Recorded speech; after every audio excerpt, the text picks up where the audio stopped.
अजीजों, इस किस्म के इंसान ना बने जो अपने आप को दूसरे लोगों से बेहतर समझकर उन लोगों की सफ़े खींचते हैं। बाइबल इमसाल 9:12 में कहती है, अगर तू दाना है तो अपने लिए, और अगर तू ठठाबाज है तो खुद भी भुगतेगा।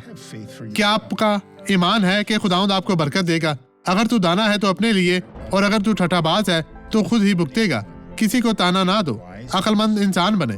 जब आप किसी को गुनाह करते हुए देखते हैं, जब आप इसे हद से तजावज़ करते हुए देखेंगे, तो इसे एक नागवार लतीफ़े में मत बदलें जिस पर कोई हंसेगा और इस शख्स को कम उम्र से समझेगा नहीं। यीशु के सामने हर एक का दर्जा बुलंद है।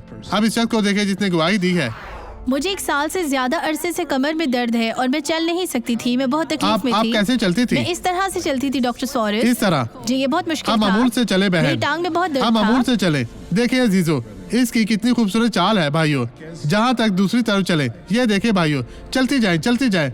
खुदा अब भी आपको शिफा दे रहा है। चलती रहे चलती रहे। अब आप ऐसा करें, मुड़े वापिस आए। अब हमारे कारकुन यहाँ मौजूद है। अभी दौड़ना शुरू करें, इनके लिए जगह बनाए। वहाँ तक जाए, वहाँ तक जाए। क्या ये हैरत अंगेज नहीं है अजीजों? खुदावंद तेरा शुक्र, तेरी तारीफ हो। हालेलुया। अब मैं आपके साथ दुआ करना चाहता हूँ।